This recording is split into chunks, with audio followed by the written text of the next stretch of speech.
essa questão que tu levanta. Por quê? Porque nitidamente tem uma mudança de posição ou de entendimento do judiciário, que era um judiciário, lá quando a gente terminou a faculdade, ele era um judiciário que era, vamos dizer assim, mais ortodoxo ou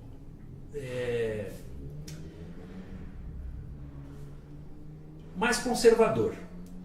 E com o passar do tempo, justo por ser uma Constituição que assegura muita coisa, essas normas que eram programáticas, a gente não percebeu muitas das vezes um empenho do Legislativo em torná-las... fazê-las cumprir. E aí, claro que vem o Judiciário e vamos pegar o direito de greve, né? Que se passou por mandado de injunção, por inconstitucionalidade por omissão, e o STF ia dizer assim, olha, tem que fazer a legislação, tem que fazer a legislação. Só que passado todo esse tempo, chegou uma hora que o STF diz, agora chegou, agora nós vamos ter que dizer qual é a norma para o caso concreto. Então, servidor público, né? Direito de greve do servidor público, que não está regulamentado lá no artigo 37. Exatamente. Então, assim, a gente passa de um período mais conservador do judiciário para um período de mais avanço no sentido de efetivamente dar essas garantias dos direitos fundamentais. Porque se o juiz não der a efetividade dos direitos fundamentais, o juiz serve para quê? Porque o juiz é um aplicador, em último grau, da Constituição.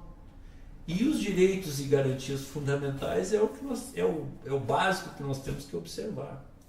E se a Constituição efetivamente dá todos aqueles direitos, que não é o juiz que escolheu, que foram fixados lá pelo legislador, nós estamos ali para dar efetividade a isso.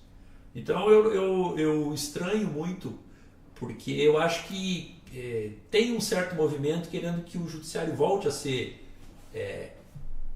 conservador, e eu acho que esse nós não vamos conseguir mais ser, justo pelos termos da nossa Constituição. E olha que ela foi muito mudada. Se ela tivesse ainda,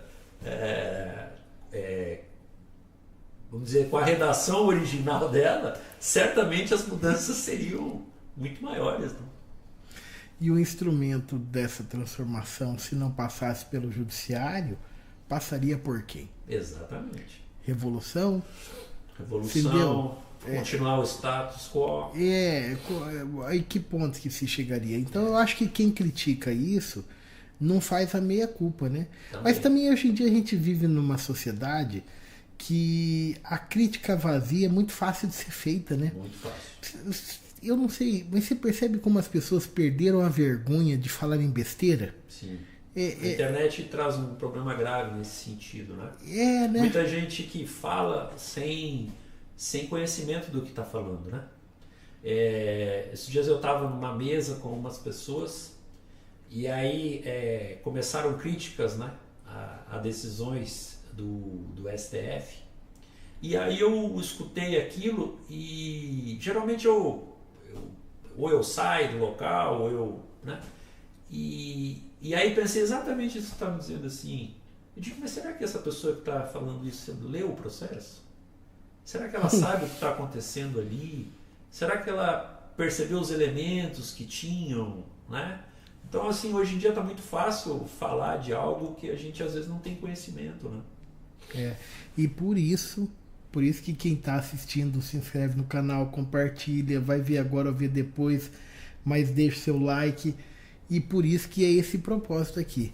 Eu tenho comigo, o tempo vai passando, mas eu tenho comigo assim, ou a gente ocupa esse espaço e oferece algo que possa estimular as pessoas a pensarem, ou esse espaço vai ser ocupado por essa turma que não tem preocupação nenhuma com a ética da palavra, com a ética do discurso, com a ética da lógica, da argumentação.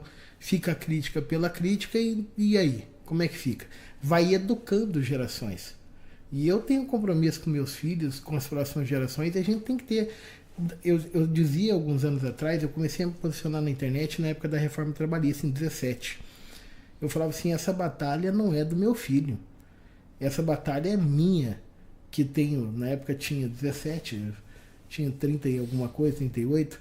Falei, é eu que estudo há 18 anos, é eu que tenho que falar sobre isso, não é outra pessoa. Então, por isso que eu estou fazendo esse podcast, para ver se a gente vai refletindo e estimulando as pessoas a entenderem e saírem dessa zona de obscurantismo. É um paradoxo. Você percebe, Eduardo, como que é um paradoxo?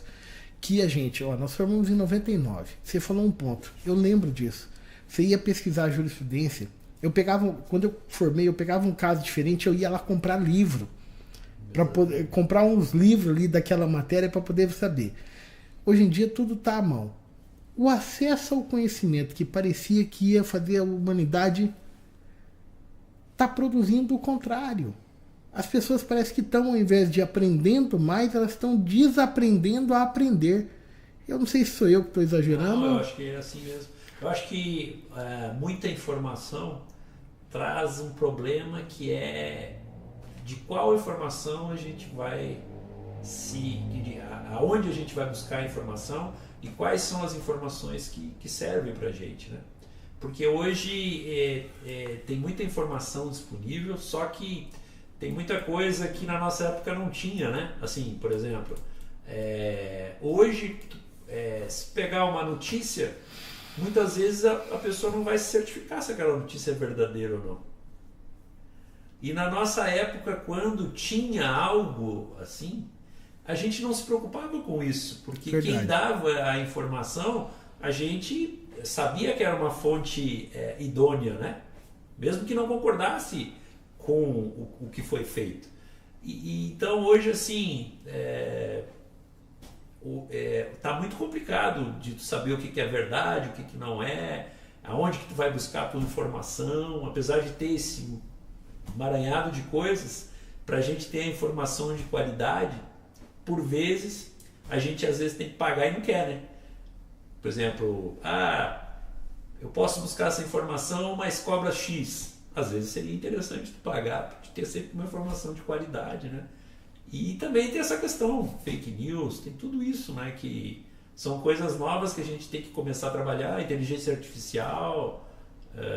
Então, assim, são coisas que não são da nossa época, que a gente tem que se ambientar e tentar aprender como é que sai disso, né?